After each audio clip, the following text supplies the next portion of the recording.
En los años 50, amanecieron sin previo aviso.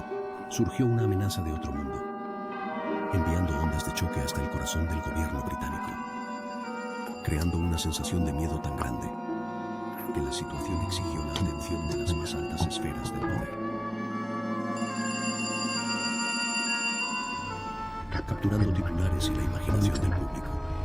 Los líderes militares más poderosos del mundo fueron puestos en estado de alerta roja.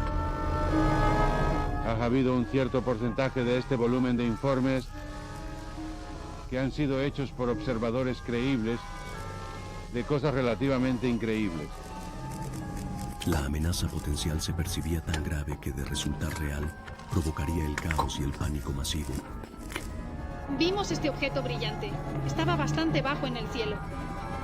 A 20 millones de años luz. No sé de qué se trata, pero es tan inusual que tenemos que seguir investigando. Visitantes de otro mundo. Creo que algunos de ellos resultarán ser de origen interplanetario. ¿Han venido en son de paz? Luego serán nuestro mayor enemigo. ¿Cuántas personas están aquí esta noche y tienen miedo de la cosa? Las investigaciones secretas del gobierno sobre estos asuntos solo ahora se están haciendo públicas.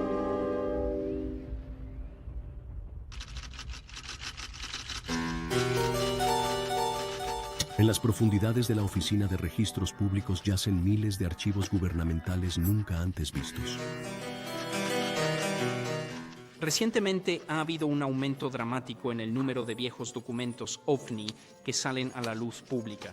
En los últimos años hemos visto la publicación de documentos que en su momento habían sido clasificados de alto secreto sobre OVNIs. Esto parece sacado de Expediente X. Estos archivos de alto secreto contienen detalles de extensas investigaciones llevadas a cabo sobre el fenómeno de los platillos volantes.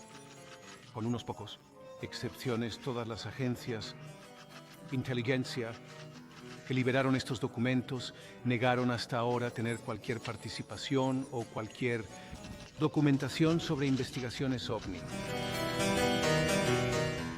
Con la divulgación de esta información al dominio público, la verdad sobre la implicación del gobierno británico está por fin a punto de ser revelada.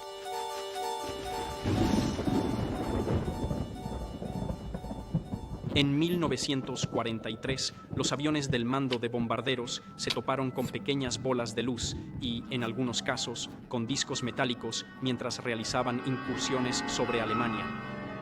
El Ministerio de Defensa negó cualquier interés en los avistamientos del piloto. Archivos liberados revelan, sin embargo, que a puerta cerrada creían que podían ser pruebas de algún arma secreta nazi. Se especuló poco después de 1947-1948, cuando apareció la primera oleada de ovnis en Estados Unidos, sobre la base de que, si podían producir Bexikus y Sepni tan por delante de nuestra tecnología de cohetes, podrían haber llegado a construir platillos volantes. En general, era bajo los auspicios de las SS que la gente supuestamente planeaba y construía estos dispositivos. Parece que en los años 50 la SS era un término tan poderoso como lo es ahora. Podían ser responsables de cualquier cosa peligrosa o arriesgada, pero tendrían los fondos y el empuje para hacerlo realidad. Los servicios de inteligencia apuntaban hacia el desarrollo nazi de una extraordinaria forma de nave voladora circular. Se afirmaba que habían sido fabricadas por trabajadores esclavos, bajo la dirección de una de las más grandes mentes científicas de Hitler.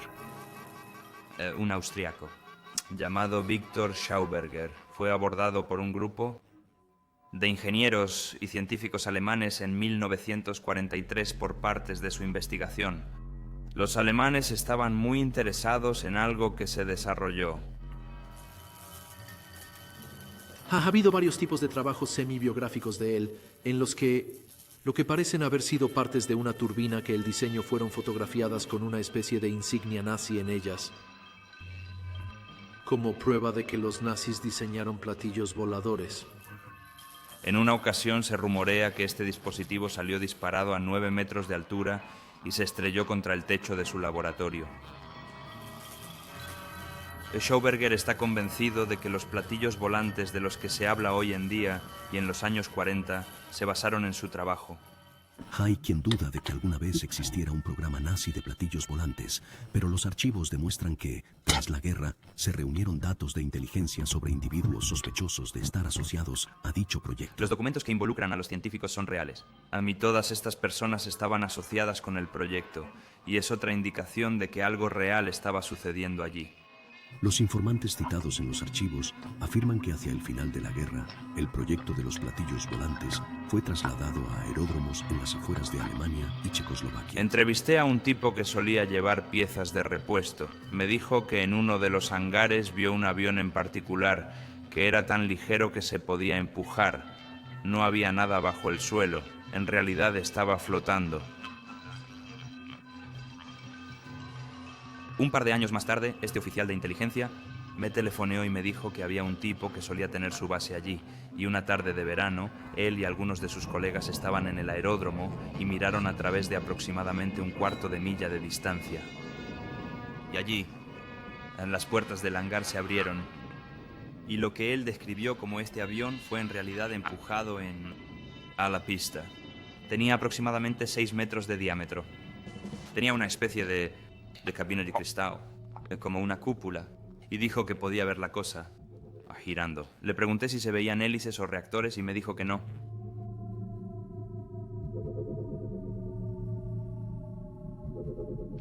Incluso después de la guerra, el gobierno continuó investigando el supuesto programa OVNI del Reich. Se temía que partes con motivos siniestros estuvieran ansiosas por garantizar que el sueño de la supremacía nazi pudiera seguir promoviéndose a través de la idea de la superioridad tecnológica.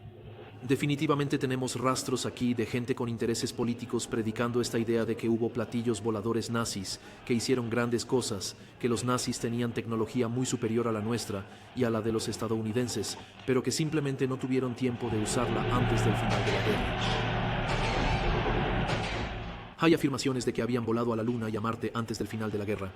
Esperemos que nadie les cree mucho, pero de nuevo que emiten de personas asociadas con un grupo de extrema derecha en Austria y con partes del movimiento patriota en los Estados Unidos. El traslado de científicos alemanes a Estados Unidos después de la guerra también dio lugar a la transferencia de secretos científicos.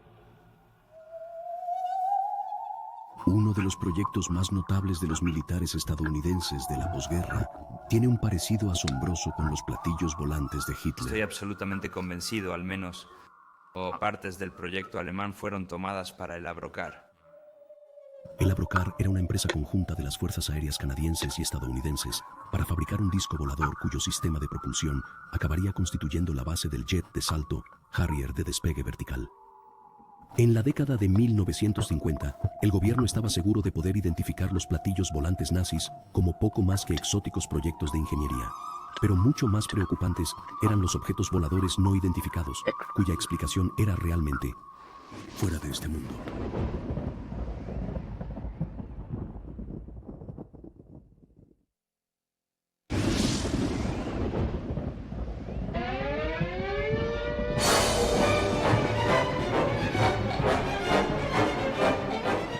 Cuando los platillos voladores llegaron aquí, hubo una especie de oleada de interés. Todo el mundo quedó fascinado por ellos, y durante mucho tiempo los platillos voladores estaban de moda. Los platillos voladores han invadido nuestro planeta. Washington, Londres, París, Moscú son objetivos clave. Cuando se sugirió por primera vez que podríamos ser visitados por extraterrestres, creo que los astrónomos se rieron. El mundo entero está bajo ataque. Luego poco a poco se afianzó. Había que tenerlo en cuenta, había que tenerlo más en cuenta, supongo.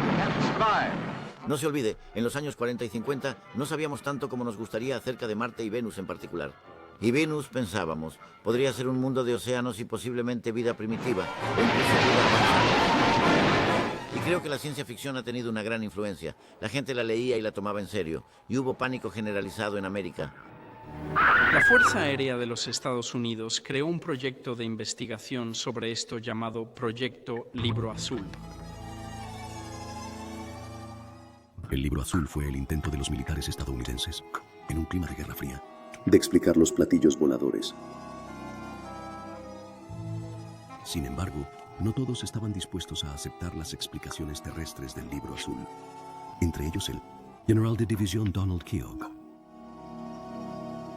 Con el debido respeto a las fuerzas aéreas, Creo que algunos de ellos resultarán ser de origen interplanetario. Durante una investigación de 3 años encontré que muchos pilotos han descrito objetos de sustancia y de alta velocidad. En un caso, los pilotos informaron que su avión fue sacudido por un objeto que les pasó a 500 millas por hora. Obviamente se trataba de un objeto sólido y creo que era del espacio exterior. En cuanto a los británicos, creo que comenzaron investigaciones más serias y continuas a finales de los años 40 porque recibían informes de los pilotos, y luego en 1950. Después de la publicación de los 2 primeros informes sobre sus investigaciones secretas, algunas de cuyas partes fueron desclasificadas, el gobierno británico se puso en contacto con sus homólogos estadounidenses en inteligencia científica y técnica y determinaron que esto era lo suficientemente serio como para establecer un alto secreto. Se llamaba el Grupo de Trabajo Platillo Volador. Los británicos consultaron a los estadounidenses en la formulación del Grupo de Trabajo Platillo Volador. Sus hallazgos reflejaron las conclusiones del proyecto Libro Azul. Está bastante claro que, al menos en apariencia, eran muy escépticos. Los estadounidenses claramente los habían persuadido que no había nada de qué preocuparse. El 90% de todos los informes podrían ser explicados y el porcentaje restante probablemente podría ser explicado si más información estuviera disponible. Este fue en un grupo de trabajo, por supuesto. Efectivamente llegó a la conclusión de que ningún avistamiento ovni tenía realmente una explicación exótica y que probablemente todos podían explicarse en términos de identificaciones erróneas. Así que la recomendación fue que no se tomaran más medidas al respecto y el grupo de trabajo se disolvió formalmente. Y realmente ahí es donde ciertas personas involucradas con el estudio claramente querían y esperaban que terminara. Cuando se miran los archivos antiguos y se ve el calibre de las personas que participaban en el debate, se ve que no se trataba de una tontería de temporada. Esto iba directo al corazón del gobierno. El primer ministro de la época, Winston Churchill, expresó un interés personal en el tema. En la Oficina de Registros Públicos se habían publicado documentos sobre el interés de Churchill, y esto fue provocado por la oleada de julio de 1952 de avistamientos, particularmente sobre Washington. Les traemos esta emisión especial de Radio-Televisión para darles la última información sobre un fenómeno asombroso: la llegada de una nave espacial a Washington. ¿Cree en los platillos volantes? ¿Tiene alguna razón convincente para que la ciencia ficción no se convierta Esto algún día en realidad? Provocó titulares en todo el mundo y Churchill exigió saber qué está pasando. ¿Qué significa todo esto de los platillos volantes? ¿Qué significa todo esto? Quiero saberlo. Y le pidió a su personal aéreo que le diera una explicación. Esa explicación se revela en el expediente. Primer ministro, no se preocupe. Todo ha sido explicado. Hemos estado en contacto con nuestros homólogos americanos y casi todos los avistamientos pueden explicarse. Los casos de radar pueden ser explicados por palomas con anillos de metal alrededor de sus patas y así sucesivamente. Así que, primer ministro, olvídelo. Y muy poco No es un después de que el problema grupo serio. de trabajo sobre platillos volantes concluyera que los ovnis no tenían importancia para la defensa y que todo el asunto debía abandonarse tranquilamente, los acontecimientos tomaron un cariz ligeramente distinto.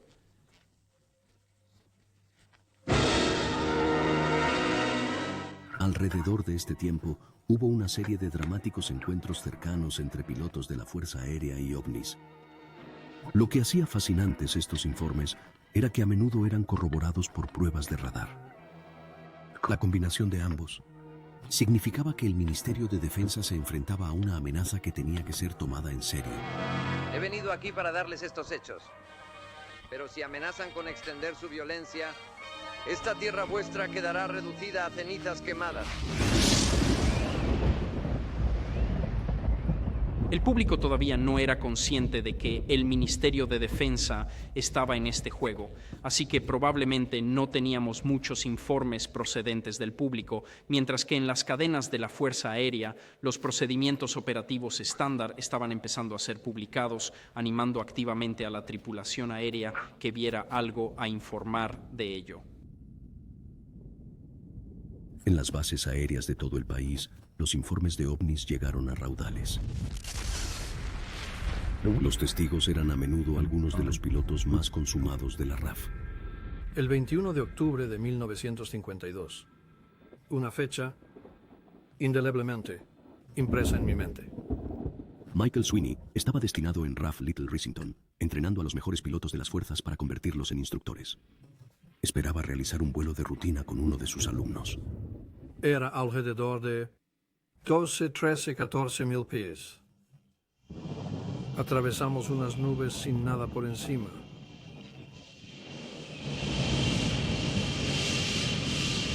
Bastante poco después de eso, me quedé bastante horrorizado al ver enmarcados en el parabrisas delantero del Meteor 3 circulares blancos circulares.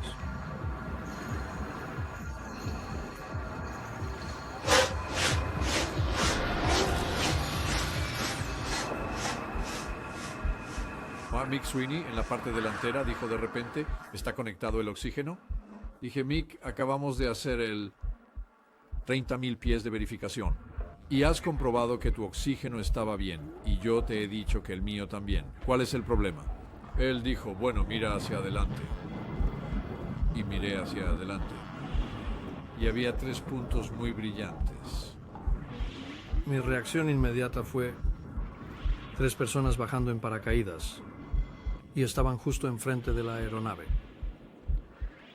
Así que, de hecho, tomé el control para alejar el avión de lo que percibí como una situación peligrosa. Mientras íbamos hacia ellos, por supuesto, se acercaron en lugar de estar todos en la pequeña ventana de visión directa, ahora estaban por encima del parabrisas y a ambos lados del parabrisas. Definitivamente se movieron. Ahora ellos... Recuerdo esto con bastante claridad. Se movieron a través de nosotros. De izquierda a derecha. De babor a estribo. Eran circulares. Perfectamente circulares, pero mirando hacia arriba. A medida que uno se hizo más alto, que continuamos en el ascenso, perdieron la forma circular y tomaron más o menos una placa plana. Efecto, que es lo que se obtendría si usted trae un platillo desde por encima del nivel de los ojos hacia abajo. Entonces, solo obtendrás un plato plano. Sin que Sweeney y Crofts lo supieran, en tierra el control de vuelo acababa de detectar 3 misteriosos objetos, empezando a trazar sus movimientos. Le dije a Mick, vamos a averiguar lo que son. Y él dijo, no, algo así ocurrió en la costa oeste de América. Y nunca se volvió a ver a los pilotos y se creyó que el avión había sido vaporizado. Así que no lo hicimos. Pero luego llamó a la base. Así que les llamé. Tony, simplemente les dije mi indicativo y dije que teníamos 3 no identificados objetos y que pedían ayuda. Tengo que admitir, y no me importa admitirlo, y siempre lo he admitido, que estaba algo asustado, aún asustado, por lo que estaba presenciando. El control de tierra fue incapaz de ofrecer ninguna explicación. A medida que los ovnis continuaban moviéndose por el cielo, parecía como si estuvieran jugando con los pilotos. Estos objetos, que estaban, como dije, a estribor, habían permanecido allí durante el periodo de mirarlos, mirando lejos, para ver si por casualidad había alguna otra explicación. Cuando uno miraba hacia atrás, y este es el problema, no estaban en ninguna parte para ser visto. Tan rápido como eso.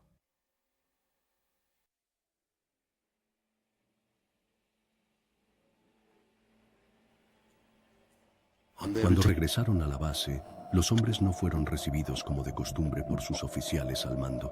Me dijeron que fuera a mi habitación. Ahí que no fuera al comedor a tomar el té. Que todas mis comidas serían traídas. En mi camarote no debía hablar con nadie hasta que volviera a la oficina del comandante de ala. La mañana siguiente a las 9, nos conocimos. Y fuimos separados inmediatamente. El hombre que me entrevistó a la mañana siguiente fue vestido de civil. No tenía ni idea de cuál era su rango. También me dijo que los objetos habían sido captados por el radar y que tenían una velocidad terrestre de 600 kilómetros por hora. Me sorprendió que dijera millas por hora y no nudos, pero eso tal vez indicaba que no era un aviador. Nos pidieron, por cierto, que dibujáramos lo que vimos. Creo que acabo de dibujar 3 elipses y 3 puntos en un triángulo representando el panel de visión directa. Además de rellenar un informe oficial, Michael Sweeney anotó el incidente en su diario, que conserva hasta el día de hoy. Me consuelo diciendo que sé que vi algo y menos mal que había alguien más para corroborar lo que yo había visto. Muchas veces me han preguntado ¿qué crees que son? Y tengo que responder. La verdad es que no tengo ni la más remota idea. Ojalá la tuviera. Hoy, los informes han desaparecido sin explicación. El único documento que queda es el libro de registro del escuadrón de vuelo. A Michael Sweeney le dijeron que sus informes reales sobre el incidente habían sido destruidos después de 5 años, de acuerdo con la política del gobierno. A lo largo de 1952 se registraron muchos incidentes similares, y el gobierno respondió creando un nuevo proyecto secreto. A lo largo de los años, este proyecto ha funcionado en distintas oficinas, la más famosa de las cuales es la habitación 801 del antiguo Hotel Metropole en Northumberland Avenue. La principal unidad del gobierno británico encargada de las investigaciones a principios de los años 50 era la Dirección Adjunta de Inteligencia, Technica DDE Tech. Había varias personas empleadas a tiempo completo, a pesar de que el ministro del Aire negó en ese momento que alguien estuviera empleado en investigaciones, pero aparentemente había un enorme mapa en la pared con chinchetas de colores. Solo los informes creíbles de platillos volantes fueron enviados a la sala 801. En respuesta, se enviaron investigadores de ovnis para entrevistar a los testigos.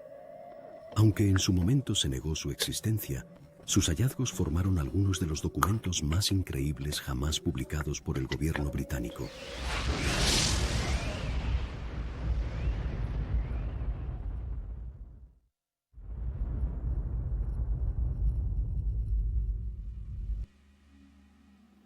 Un informe enviado a la sede secreta OVNI del gobierno en la habitación 801 era de una chica de 16 años llamada Somerset. Los archivos revelaron que desde la ventana de la casa de sus padres había sido testigo de una extraña nave que emitía una extraña luz brillante. Le dije a la familia que había enviado una carta y ellos dijeron, oh, bueno, no saldrá nada de esto. No, eso no es nada. Y luego me sorprendió mucho recibir una carta de vuelta, diciendo que iban a enviar a un caballero a verme.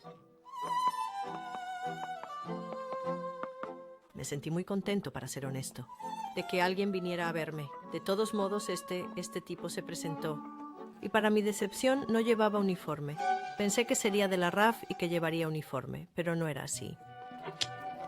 Creo que es bastante interesante especular que cuando alguien del Ministerio de Defensa tal vez llamó a la puerta de alguien y dijo, he venido aquí para hablar con usted acerca de su avistamiento de ovnis, y estoy seguro de que estas personas estarían elegantemente vestidos, probablemente en trajes oscuros, y me parece que esta es la génesis de los llamados hombres de negro. No recuerdo si llevaba identificación.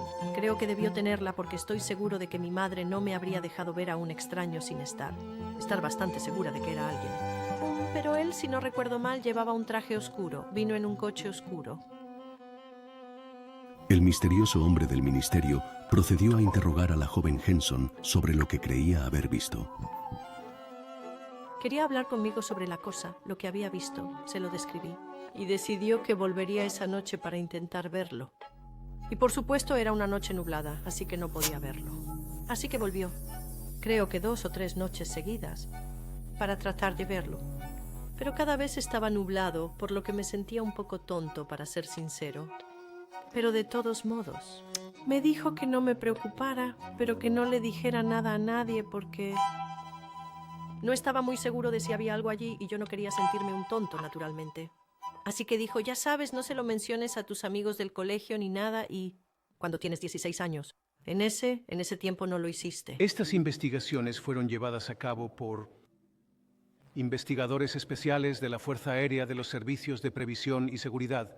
Los servicios de previsión y seguridad son la policía de la RAF.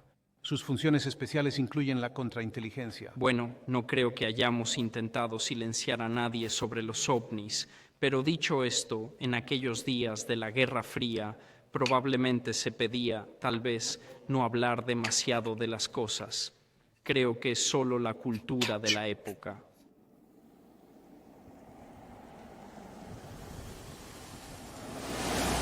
No oí nada durante algún tiempo, y luego finalmente llegó una carta, para decir que había descubierto, si no recuerdo mal, un nuevo planeta.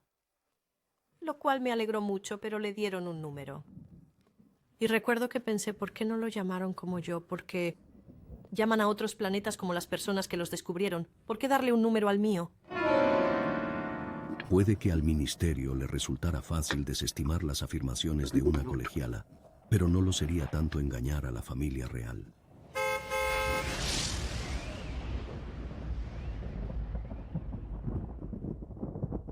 A mediados de los años 50, el duque de Edimburgo comenzó a interesarse por el tema de los ovnis. Afortunadamente para él, su patrimonio personal, Sir Peter Horsley, era también un militar de alto rango que tenía acceso a algunos contactos notables y a información asombrosa. En un momento estuvo investigando informes OVNI en el principal centro de operaciones en el Ministerio de Defensa como parte de sus deberes y le dio algunos de estos informes al duque de Edimburgo. Sabiendo cómo funciona la casa, si el príncipe Felipe quería alguna información, el tipo natural para preguntar habría sido Sue Kerry. Y así pudo haberle dicho a Peter Horsley, averigua lo que puedas sobre estos ovnis, por el amor de Dios. Sigo leyendo sobre ellos, lo cual habría hecho. Él tenía un interés en esto.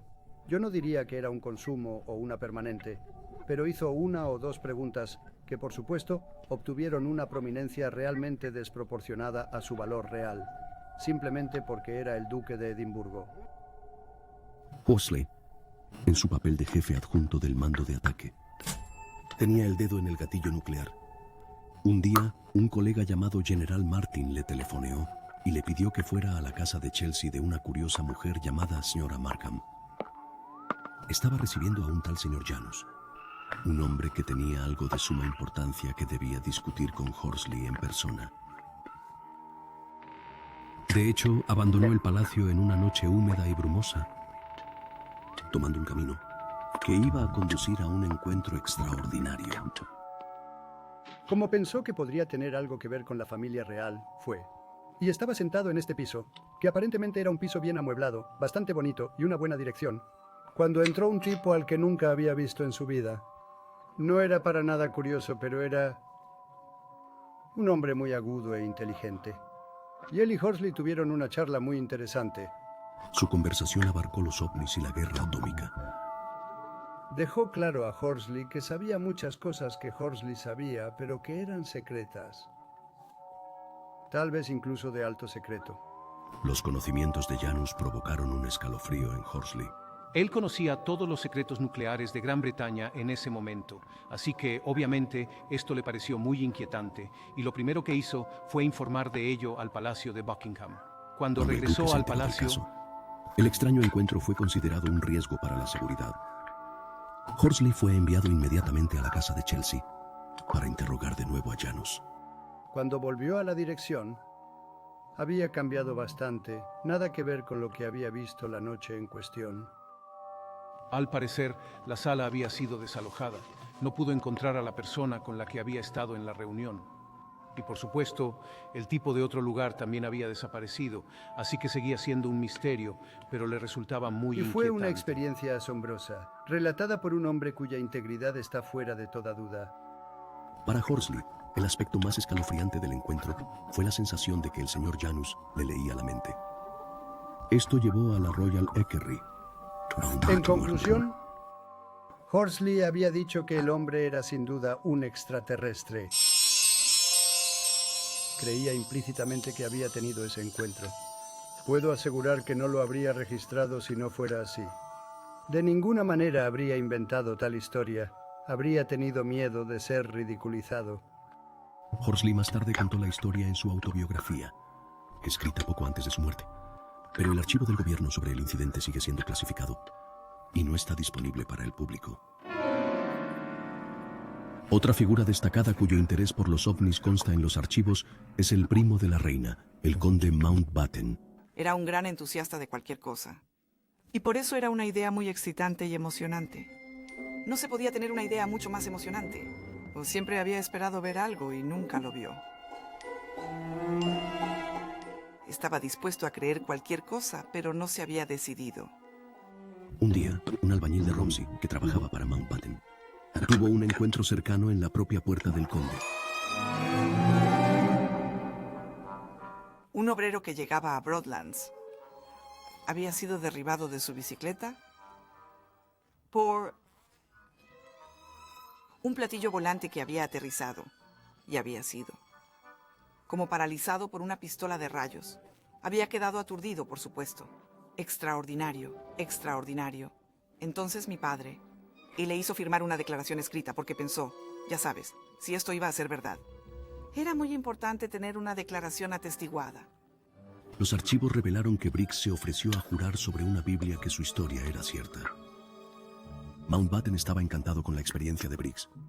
Sin embargo, Briggs pronto empezó a adornar su historia, añadiendo que le habían llevado de excursión a las pirámides. Para entonces, había una especie de montón de murmullos en torno a la parte de atrás, y que tipo de poco a poco se acercó a la parte delantera. La historia de Briggs comenzó a desenredarse, y su mentira fue rápidamente expuesta. Se descubrió que en realidad el hombre había llegado terriblemente tarde al trabajo, y había pensado, ¿ahora qué excusa?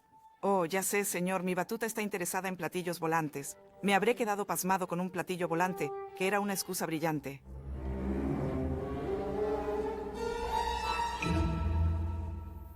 Ha habido muchos engaños ovni, pero archivos inéditos informan de la recuperación de pruebas físicas de un campo de patatas y cebada en Wiltshire en el año del año. El caso del cráter Charlton se conoce como el Roswell británico.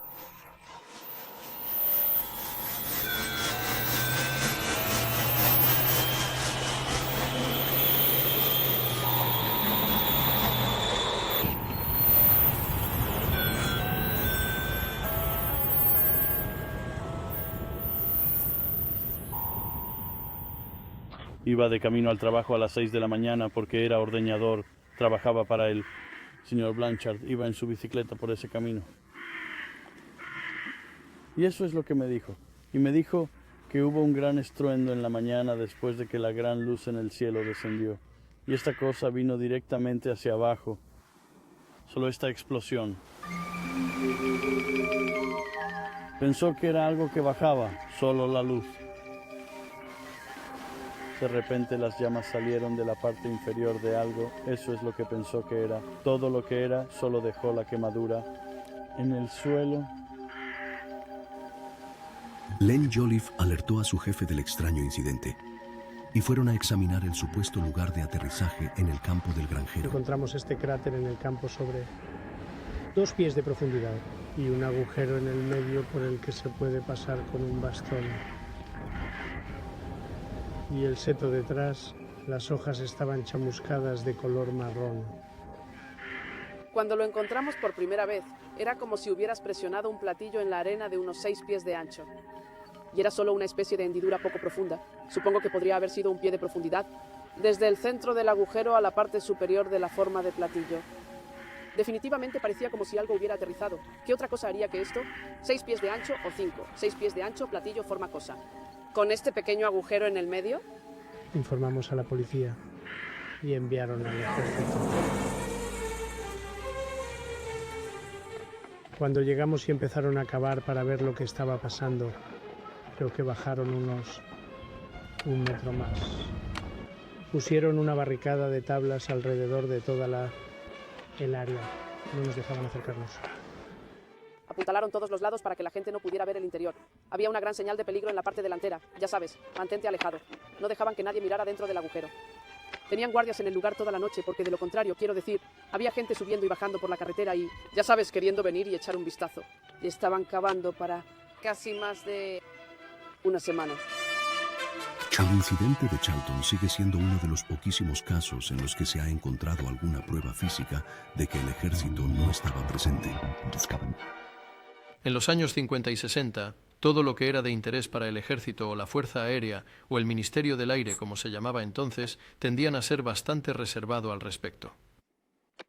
Si no sabían lo que había pasado, si había un misterio, odiaban admitir que no lo sabían. Por eso de vez en cuando daban explicaciones muy tontas sobre lo que la gente había visto, que simplemente no se ajustaban a los hechos. Por supuesto, ha habido historias de platillos volantes y naves espaciales. ¿Qué piensa usted de Bueno, esto? es algo que nunca nos habíamos encontrado antes con la desactivación de bombas, pero ahora lo estamos tratando estrictamente como un informe Los de bombas medios de sin explotar. comunicación empezaron a presionar al ministerio para encontrar respuestas a lo que realmente había sucedido. Este campo de cebada y patatas en Charlton, cerca de Shaftesbury, ha suscitado gran interés y desconcierto. El agricultor Roy Blanchard descubrió un cráter el otro día.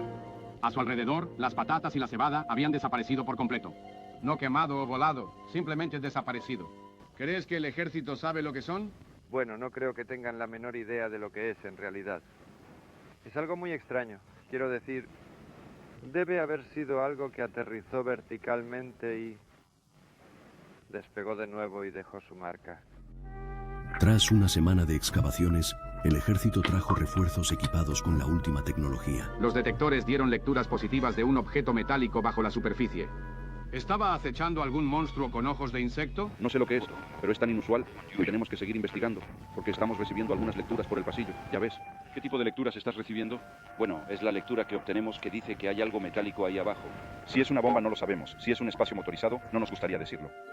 Como resultado de toda esta excavación, desenterraron un objeto bastante pequeño que probablemente pesaba. Era un objeto de metal que pesaba menos de 1 libra.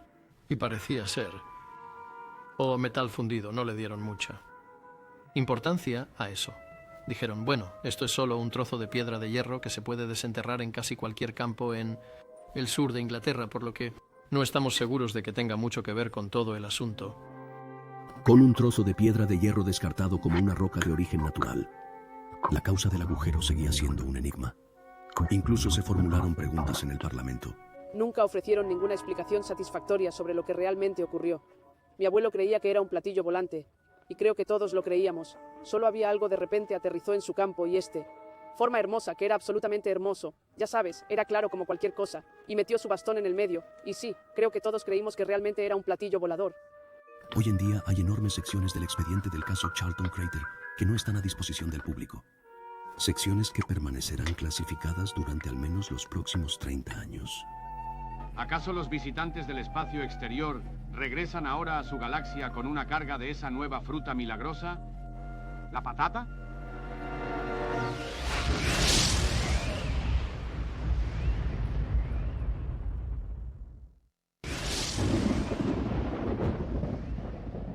La mayoría de los archivos se rigen por una norma que permite al gobierno mantenerlos fuera del dominio público durante un periodo de entre 30 y 100 años, dependiendo de la sensibilidad del documento. Por esta razón, la mayoría de los expedientes terminan en 1960. Sin embargo, existe una notable excepción a esta regla. El expediente del caso Rendlesham Forest de 1980 se hizo público tras filtrarse información sobre el incidente, y la historia se hizo demasiado grande para que el Ministerio de Defensa la contuviera. En el verano de 1980 me destinaron a RAF Ben Waters Woodbridge, el complejo de bases gemelas en Suffolk Oriental, Inglaterra, como comandante adjunto de la base. En la mañana del 26 de diciembre, pasé por el centro de operaciones de la policía y hablé con el sargento de guardia, y cuando entré, el sargento de guardia se echó a reír y me dijo, es que no creería lo que había pasado la noche anterior. Le dije, pruébame o algo por el estilo.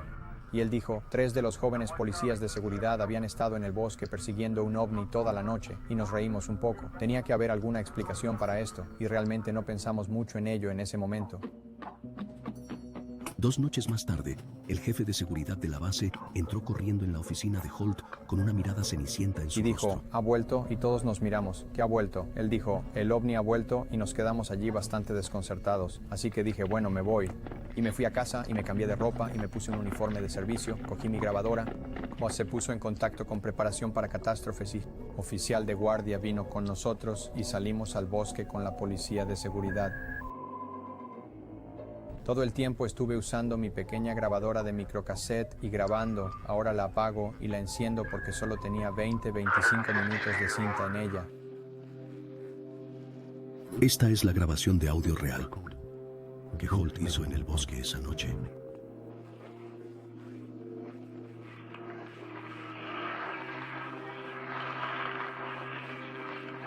Era espeluznante, silencioso.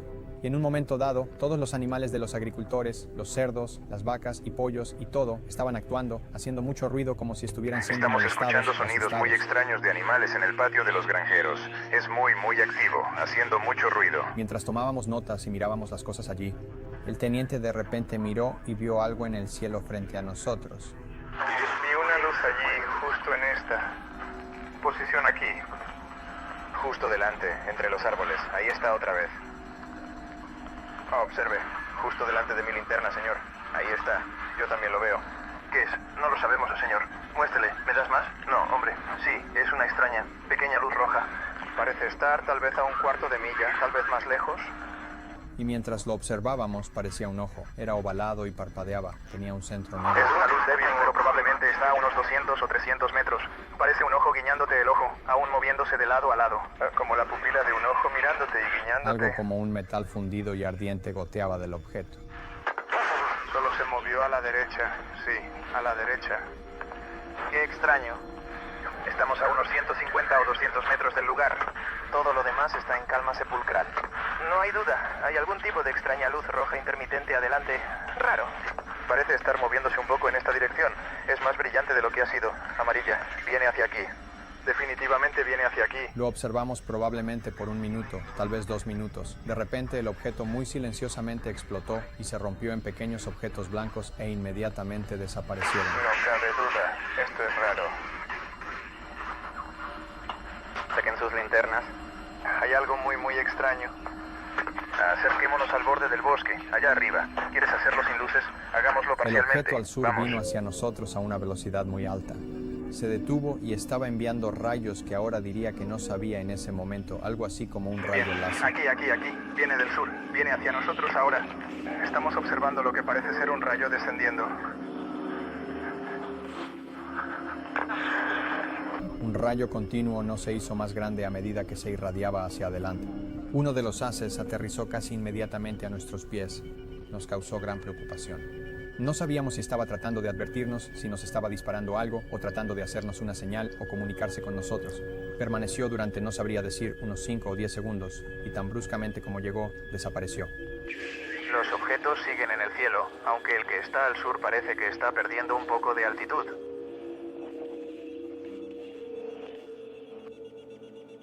Después de regresar a la base, Holt escribió inmediatamente un informe sobre los extraños sucesos en el bosque. Tras remitirlo a sus superiores, esperaba que a continuación se llevara a cabo una investigación completa sobre lo que había presenciado. El documento más importante del expediente Rendlesham es el primero. Documento en el archivo, que fue el memorándum, enviado al Ministerio de Defensa por el teniente coronel Charles Holt. Con respecto al caso del bosque de Rendlesham, creo que la forma en que salió la información, sí, para algunas personas, probablemente parecía un poco sospechoso. Es un documento muy importante y el Ministerio de Defensa negó tenerlo. El famoso memorándum del coronel Holt se hizo público no en Gran Bretaña, sino en virtud de la Ley de Libertad de Información estadounidense, así que parecía un poco extraño. Cuando se produjo el incidente, el Ministerio de Defensa negó que existiera tal incidente. También negaron que tuvieran ningún expediente sobre el caso. Creo que el problema aquí no es la conspiración, es la burocracia. Verá, la división responsable de las investigaciones OVNI ha cambiado constantemente a lo largo de los años y el Ministerio siempre está teniendo reorganizaciones y algunos de los archivos durante un tiempo se perdieron. En realidad, el Ministerio tenía un archivo que contenía cientos de documentos. Pero las autoridades llegaron a la conclusión de que el incidente no tenía importancia para la defensa. Pero algunas personalidades militares no lo aceptan. Solo hay dos explicaciones concebibles para lo ocurrido. O bien un ovni aterrizó allí, causando los daños y negocios colaterales que ya he mencionado.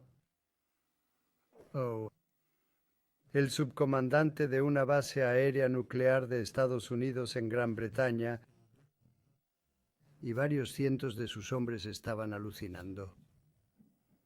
Ahora se lo digo a usted, se lo digo a cualquiera, con un átomo de sentido común. Cualquiera de esas explicaciones, y son las dos únicas posibles, debe ser de interés para la defensa. No me diga lo contrario. Tras negar sistemáticamente haber investigado nunca los ovnis, hasta la fecha se han hecho públicos casi 10.000 archivos gubernamentales de un total estimado de 250.000. Lo que realmente hemos visto en términos de los informes liberados a la Oficina de Registro Público, eso es solo la punta del iceberg. Hay archivos OVNI que aún no se han hecho públicos, pero no hay que sacar conclusiones de ello. No es que se hayan ocultado deliberadamente. Desde 1947, información sobre ovnis ha sido clasificada en varios niveles. Secreto confidencial, alto secreto. Lo que no se reconoce es que los descubrimientos sobre ovnis se han clasificado en un nivel superior al de alto secreto. A menos que tengas acceso a ese compartimento, no descubrirás lo que está pasando. Continuando, no tengo ninguna duda de que hay un encubrimiento deliberado. Y no estoy seguro de quién es el responsable. Los avistamientos de ovnis continúan y el gobierno sigue negando llevar a cabo investigaciones sobre ellos. Estos avistamientos, los mejores de los mejores, simplemente permanecerán en el archivo. Objeto inexplicable, caso cerrado.